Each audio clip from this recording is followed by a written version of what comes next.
Здравствуйте, дорогие зрители! В начале видео я хочу поблагодарить за донат одного из моих зрителей. Большое вам спасибо за перевод. И во-вторых, мы будем решать 18-е задание реального ЕГЭ 2022 год. Условия задачи.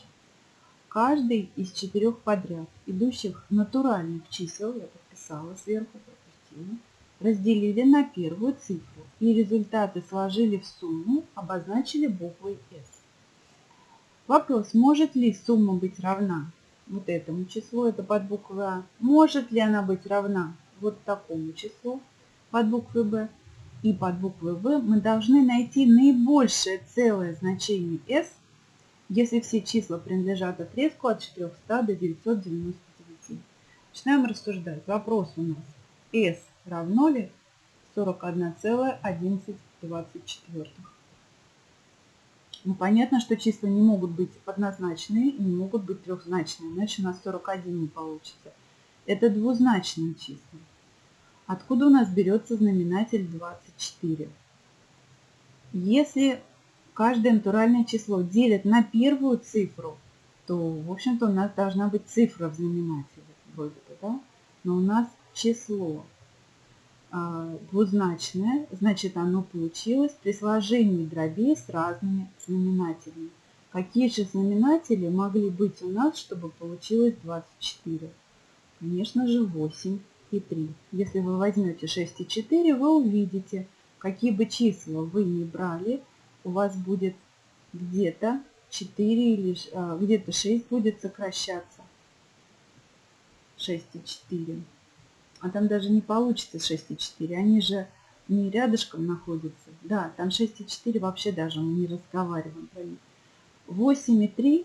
Откуда берется 3? У нас десятки должны быть рядом. То есть числа могут быть в одном десятке, 4 все располагаться, а могут зайти в следующий десяток. Так вот, 3 у нас получится, если мы из 80 с чем-то перейдем в 90 или 90 с чем-то. И 3 это когда 9 сократилось и осталось 3. Вот отсюда у нас 24. Давайте подумаем.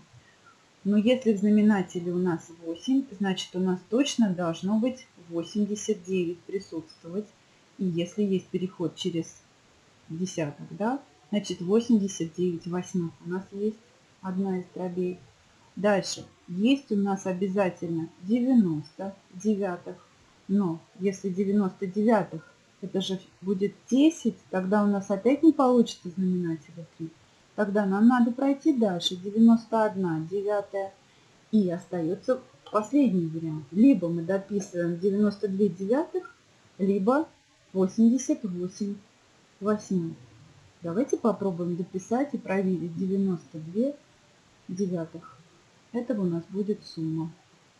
И мы посчитаем. Здесь у нас 11,1 плюс 10 плюс 10 и 1 девятая и плюс 10,2. Как раз получается у нас, что 11,1 21,1 плюс 10 целых, и здесь у нас 3 девятых, 1 треть. Сюда 3 знаменатель, дополнительный множитель, сюда 8. И вот мы получаем 41,1124. Значит, ответ да. Под буквой А ответ у нас да. И вот пример, то, что это действительно получилось. Последовательные натуральные 4 числа. Поделили на первую цифру, сложили и получили то, что с нас спрашивают. Переходим под букву Б. Также будем сейчас рассуждать, только там число трехзначное. Еще раз рассуждаем точно так же. Получается, знаменатель 72 у нас будет, если в знаменателе у нас числа 8 и 9. То есть есть переход через сотню. Значит, обязательно у нас будет 900 и 9, 899 и 8. Это оставлять нельзя так как останется только знаменатель 8. Значит, еще надо прибавить 901 девятую. Давайте посмотрим, если мы прибавим 902 девятых, что у нас получится. Посчитаем s и посмотрим. Так, здесь у нас 1, 1, 2, 1 восьмая плюс 100 плюс 100 и 1 девятая и плюс 100 и 2 девятых. Тут опять сокращается, знаменатель будет 24. Значит, это нам точно не подходит. Мы можем, конечно, показать, вернее, нужно досчитать. Здесь у нас 212 и 1 восьмая плюс 200 целых 3 девятых и 1 третья. То есть мы получаем значительно меньше, чем 569. Сюда 3, сюда 8. Можно написать, конечно, что меньше. 412 и 11 24 получилось у нас. То есть это не равно, да, 569 и 29 72. Вторую сумму считаем. Если мы возьмем 888 восьмых плюс 800, ой, почему 800? 898, да, 898 восьмых плюс 899 восьмых плюс опять 900 девятых и плюс 901 девятая. Смотрим. 1.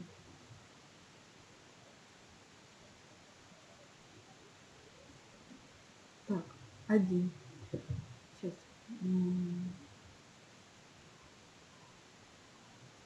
Что-то я подумала. Так. Вот правильно ли я посчитал-то? Так, 19 на 8. 2. Неправильно, конечно. Я неправильно посчитала.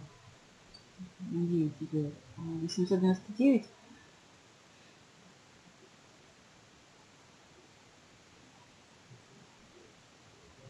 Три восьмых. Да? Так. 3 восьмых. Ничего не изменился сегодня. 9 и 8. 17. Вот. Так, тут тогда исправляемся. Значит, 1, 1. Здесь 2 восьмых. Вот уходит восьмерка у нас. Получается 112, 2 восьмых и 1 четвертая. Здесь восьмерка пока ушла. Здесь у нас 112 и 3 восьмых плюс 100 и плюс 100 целых 1 девятая. Но и мы видим, что это число тоже у нас будет 400 с чем-то. Мы можем сказать, что это меньше, чем 569,29,72. Значит, ответ у нас будет нет. Других вариантов нет. Следующий, третий вопрос. Нужно найти S наибольшее и принадлежащее целым числам. Давайте возьмем и обозначим буквой количество сотен. Число у нас будет трехзначное. Если у нас число трехзначное, то у нас получится трехзначное. Значит, x это число сотен. Что мы тогда можем сказать? Первое число у нас будет 100. X это будет число сотен. Вернее, это уже будут, ну, допустим, 500, 400 с чем-то. И чтобы это была сумма наибольшая, пока про целую не говорим, наибольшая, но тогда последнее число должно быть у нас, допустим, 96. Это если у нас нет перехода через десяток. Второе число. Вот это у нас первое число. Второе. 100х плюс 97. Это второе число. Третье. 100х плюс 98 и 100х плюс 99. Посчитаем. Это третье, это четвертое. И получим 400х плюс 360 и 15, 15, 390. Это сумма 4 натуральных чисел, да, последовательно.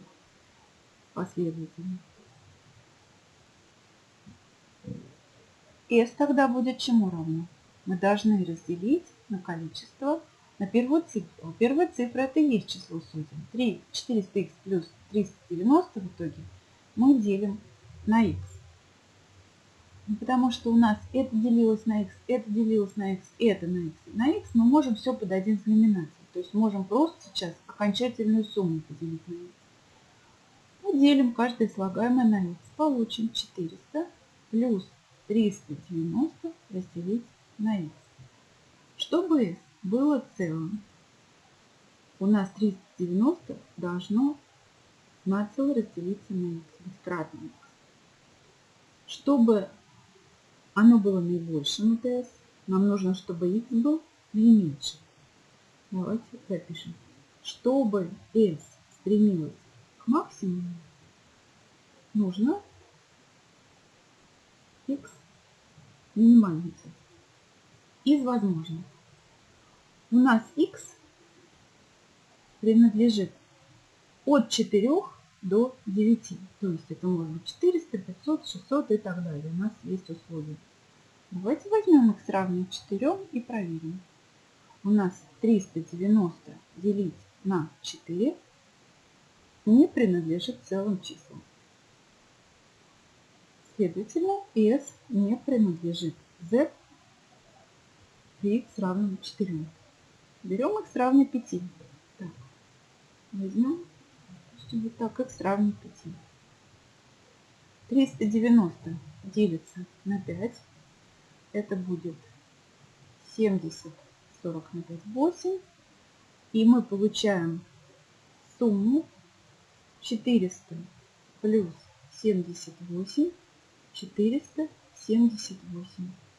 Это, если мы будем брать 6, 7, 8, 9, у нас вот это слагаемое, вот это вот будет уменьшаться, и сумма будет уменьшаться. То есть у нас x должен быть минимальным из возможных. То есть мы получили s наименьшее принадлежит целым числам 478.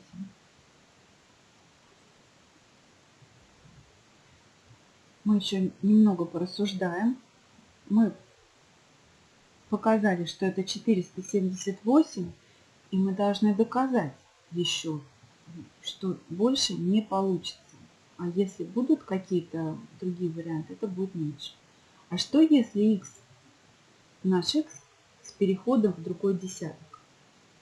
Вот что тогда получится? Давайте посмотрим, а какое наибольшее число может быть трехзначное. Как мы его обозначим?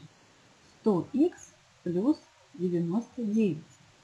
Это наибольшее трехзначное число в какой-то сотне. Допустим, если это 300, то 399. Если 4х, это 499 и так далее. Это наибольшее число в какой-то сотне. И разделить на х. То есть мы получаем сумму, вот эту, деленную на первую цифру, мы получаем 100 плюс 99 разделить на х.